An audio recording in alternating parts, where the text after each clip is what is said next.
সঙ্গ করছি, হরিনামও শুনি এবং বিভিন্ন ধর্মীয় অনুষ্ঠানেও যাই, কিন্তু মূল রোগ আমাদের ধরা পড়ে না। এখন প্রশ্ন, মূল রোগটা কি? খুব অপূর্ব নিগুড় কথা, যদি মন দিয়ে শোনেন তাহলেই সকলে এগিয়ে যেতে পারবেন মঙ্গলের দিকে। মূল রোগটা হলো, আমি এখন পাঠ করছি, আমি পাঠক, আপনারা এখন বিশেষভাবে শুনছেন, আপনারা শ্রোতা। আবার ওই মন্দিরে যিনি পুজো করবেন উনি পূজারী, যিনি একটু আগে এখানে আরতি করলেন, তুলসী আরতি করলেন, উনি কীর্তনিয়া। সুধীজন, এখন প্রশ্ন, এই শ্রবণ কীর্তন পূজা পাঠের বাইরে আমি যে ব্যবহারিক জগতে অথবা আমরা যে সংসার জগতে চলাফেরা করি, সংসার জগতে বিচরণ করি, সেখানে আমার এই ভাবটা অথবা সেখানে আমার এই স্বভাবটা কাজ করে তো? ভক্তগণ, বুঝাতে পেরেছি? এখানে পাঠক হয়ে যে ভাবাবিষ্ট হয়ে বসেছি, আপনি শ্রোতা হয়ে যেভাবে হরিকথা শ্রবণ করছেন, যেভাবে হরিনামে আমরা আবিষ্ট হয়ে হরিনাম করি, আমাদের এই ভাবটা, আবিষ্ট ভাবটা বাইরে সংসারে ভাবটা থাকে তো ব্যবহারে? নাকি পূজার সময় শুধুই পূজারী, পাঠের সময় শুধুই পাঠক, শ্রোতার সময় শুধুই শ্রোতা?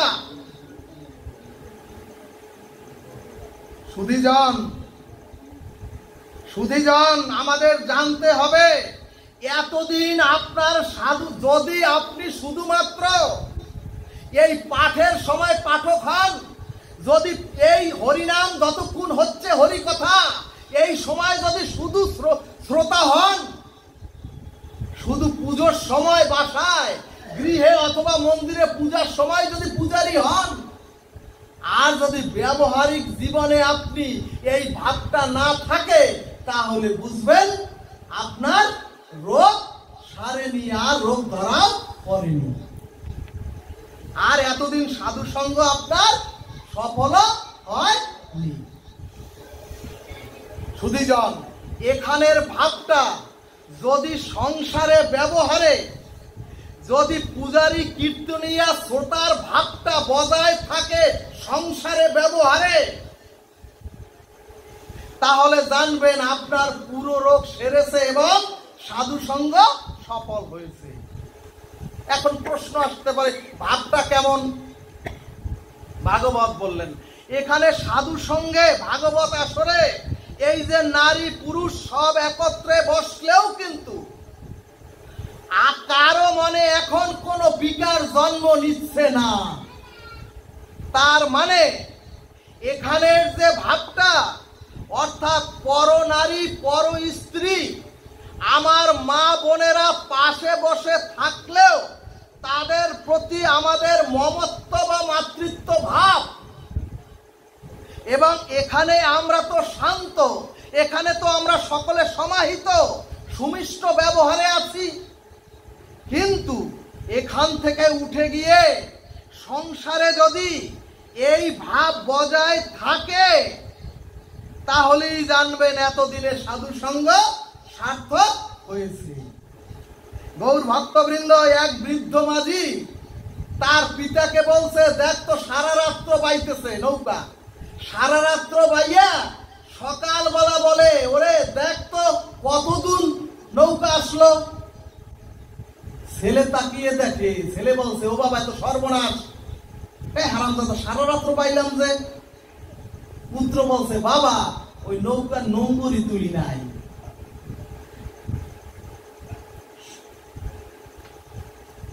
পিতা বলছে, তাহলে সারা রাত পাইলাম কি? সুধীজন, তো ঠিক তদ্রূপ সাধু সঙ্গ করে যদি স্বভাবের গায়ে আপনার হাত না পড়ে, আপনার পিতামাতার প্রতি যদি শ্রদ্ধা ব্যবহারে শুদ্ধতা না আসে, পাড়া প্রতিবেশীর সাথে যদি ব্যবহারে এবং মনুষ্য জীবনে সমাজে ব্যবহারে ভদ্রতা না থাকে, ভাগবত বলছে আগে কালী ভক্ত লাগবে না, গোবিন্দ ভক্ত লাগবে না, দুর্গা দুর্গা করা লাগবে না, আগে ভদ্র হও, তারপরে ভক্ত হও। সুধীজন, ভক্ত হলাম অথচ আমার ভদ্রতা নাই, জানবেন সাধু কম সঙ্গ আর হরিকথা কোনো কাজে আসেনি, আর রোগও সারেনি। সুধীজন, মন্দিরে গিয়ে এই মন্দিরে তো এত ধূপ প্রদীপ জ্বালবেন, এই ইট কাঠ পাথরের মন্দিরে ধূপ প্রদীপ জ্বালেন, ওই ইট কাঠ পাথরের মন্দির তো বৃন্দাবনে যেতে পারবে না, ওই মন্দির তো ব্রজে যেতে পারবে না, নিকুঞ্জ মন্দিরে যেতে পারবে না। কিন্তু যে দেহ মন্দির, শ্রীনিবাস রূপী দেহ মন্দির গোবিন্দ নিজে বানালেন, সেই দেহ মন্দিরে যদি বিড়ি সিগারেট আর তামাক জর্দা তোলেন, সুধীজন, কষ্ট দেওয়ার জন্য বলছি না, ভাগবত মানুষকে সংশোধন করে, ভাগবত মানুষকে ভদ্র করে সংস্কার করে দিব্য কান্তি দেহ তৈরি করে দেয়, এবং জীবের এই চরাচরে আসা ভগবানকে পাওয়ার জন্য নয়, এই যত গ্রন্থ ভগবানকে পাওয়ার জন্য নয়, সমস্ত গ্রন্থ, সমস্ত হরিকথা হরিনাম জীবকে সংশোধন করার জন্য। চরাচরে এসেও যদি মনুষ্য প্রাপ্ত হয়ে সংশোধিত না হতে পারেন, সরাসরি একেবারে তামিশ্র নরকে। সুধীজন, ভগবান শিব হচ্ছেন বৈষ্ণবানান যথাসম্ভু, সেই শিব পূজায় কোনো নেশা ব্যবহার করবেন না। যিনি যোগেশ্বর, যিনি সত্যম শিবম সুন্দরম, যিনি সারাক্ষণ ধ্যানে মগ্ন থাকেন গোবিন্দের নামে, তাকে দিচ্ছি আমরা নেশা। এই জাতিকে বোঝানো গেল না, এগুলো হিন্দু ধর্মের কোথাও লেখা নাই। ভক্তগণ, আমরা কোন হিন্দুর মন্দিরে অমেদ্য পেঁয়াজ রসুন তুলি না, কিন্তু ভগবানের একাদশী তিথিতেও কেন এইগুলি শ্রীনিবাস রূপী দেহ মন্দিরে তুলব? ভাগবত বলছে, ওগো পিতৃ হত্যা, ওগো মাতৃ হত্যা, এমনকি ব্রহ্ম হত্যা করলেও সেই পাপের প্রায়শ্চিত্তের বিধান রয়েছে। কিন্তু জেনে শুনে সনাতনী হিন্দু কোন নরনারী যদি জিহ্বার লালসায় একাদশী ব্রতের দিন পঞ্চশস্য খায়, সেই পাপের কোন প্রায়শ্চিত্তের বিধান কোথাও লেখা নাই। ভক্তগণ, শাস্ত্র শব্দের অর্থ হচ্ছে যিনি আপনাকে শাসন করে সংশোধন করতে পারে, তাকেই বলে শাস্ত্র।